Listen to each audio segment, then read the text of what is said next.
Hello, hello les amis, bienvenue à notre deuxième trimestre 2025. Nous entamons aujourd'hui une nouvelle aventure qui va durer 13 semaines, 3 mois autour de la prophétie, mais pas comme nous avons l'habitude puisque on ne va pas étudier le livre de Daniel, ni le livre d'Apocalypse, ni les plus importantes prophéties de la Bible, ni les prophéties qui entourent la venue, la vie de Jésus.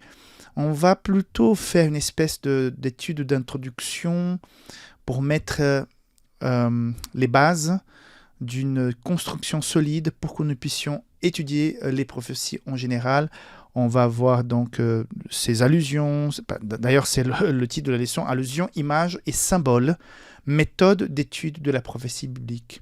Je pense que l'objectif principal de l'auteur, c'est de nous aider à ne pas tomber dans les interprétations un peu farfelues que nous puissions avoir de la Bible, notamment des prophéties. Concernant l'auteur, je sais que donc il est l'orateur de la voix de la prophétie, la voix de l'espérance, aux États-Unis en anglais. Il y a un orateur pour l'espagnol, il y a un autre pour l'anglais. Il s'appelle Sean Boonstra. Je ne sais pas si je prononce correctement. C'est un ministère, donc il a un ministère aux États-Unis, mais il me semble qu'il est soit sud-africain, soit australien, je ne suis pas sûr. Il a écrit, je pense, une certaine quantité de livres. Je n'ai lu que quelques chapitres d'un de ses livres, donc je ne le connais pas vraiment beaucoup. Mais ça m'a paru intéressant ce qu'il veut proposer pendant ce trimestre, puisque il le dit clairement, qui veut lancer les bases avec l'étude de la Genèse, parce que si on ne comprend pas la Genèse, donc on ne peut pas étudier correctement les prophéties. Après, il va attaquer la tour de Babel, le sanctuaire. Il y a 2 semaines, la lection 8 et 9, il me semble, où il va parler de la prophétie dans le livre des psaumes. Ça, je trouvais très intéressant.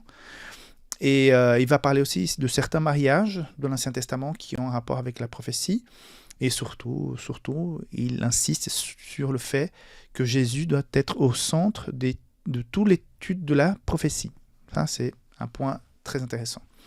Et il va finir en parlant du rapport de certaines prophéties avec la fin des temps, la période où nous sommes actuellement, notamment d'après les prophéties. Donc, comment vivre, comment interpréter, comment voir ce qui arrive autour de nous, concernant ce qui a été prédit dans les prophéties. Je vous parle maintenant, tandis qu'il y a quelques heures à peine, il y a eu un grand tremblement de terre en Birmanie. On voit que ces événements sont de plus en plus récurrents, sont de plus en plus impactants, et à quelque part on voit que la prophétie qui prédisait ce genre de choses, elle est d'actualité. Donc on va voir tout ça tout au long de ce trimestre, notamment dans cette introduction. Concernant la lection du sabbat après-midi, il y a 3 choses que je voudrais partager avec vous. Je me souviens, quand je parlais avec ma grand-mère, qui n'était pas adventiste, et selon ses croyances, ce qu'elle avait appris, elle avait dit que les livres comme l'Apocalypse, c'était pas un livre pour nous. On n'était presque pas autorisé à lire ce livre parce que nous pourrions avoir peur ou nous pourrions mal interpréter. Et ce genre de livre, comme l'Apocalypse, c'était un livre pour les responsables religieux. Donc pour elle, elle n'avait pas le droit.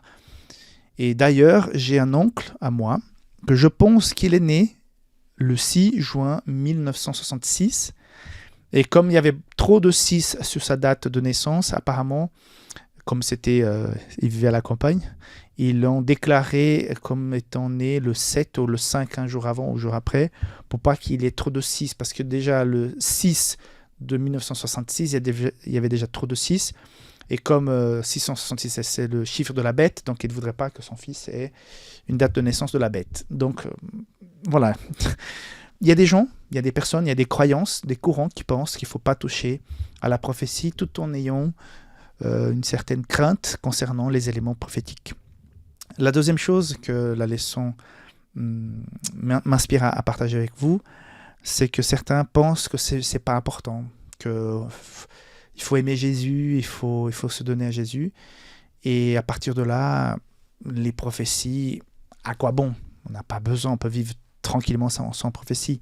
Mais en même temps, si je vois l'importance du livre des psaumes, par exemple, des proverbes, la création, le Pentateuque, les grands livres historiques de la Bible, les lettres de Paul, tout ça, ça construit l'identité chrétienne. Comment puis-je évacuer de tout ça Daniel, Apocalypse, par exemple, ou bien d'autres prophéties qui sont présentes dans d'autres livres de la Bible? Ce n'est pas cohérent. Si les prophéties sont là, c'est qu'elles ont un rôle à jouer, un rôle à jouer dans notre croissance spirituelle. Un autre point important, et que ça je vois souvent chez nous les adventistes, c'est que parfois on va se battre pour des petits trucs d'interprétation biblique. On va se battre parce qu'on n'est pas d'accord avec cette interprétation. On va dire c'est pas comme ça. Il y a des gens qui vont même se fâcher. Et là, je trouve ça dommage. Je pense que la parole de Dieu est là pour qu'on puisse réfléchir, étudier bien sûr, mais pas au point d'essayer d'écrire des articles pour attaquer l'autre, pour dire que c'est pas juste. Et il y a des gens qui sont très attachés à la prophétie, qui font de ça son dada, et puis parfois quand on exagère dans l'étude de la prophétie, comprenez-moi bien, hein, quand on va même se disputer à cause de la prophétie, je pense qu'on passe à côté de quelque chose. Donc voilà. Donc il y a les deux extrêmes, hein, ceux qui disent que c'est pas important et ceux qui sont en train de se taper pour des interprétations prophétiques. Je pense que l'auteur, il le dit, quand j'ai un peu lu l'ensemble du trimestre, que l'objectif c'est d'avoir Jésus au centre de la prophétie et pas mettre son interprétation au centre de la discussion.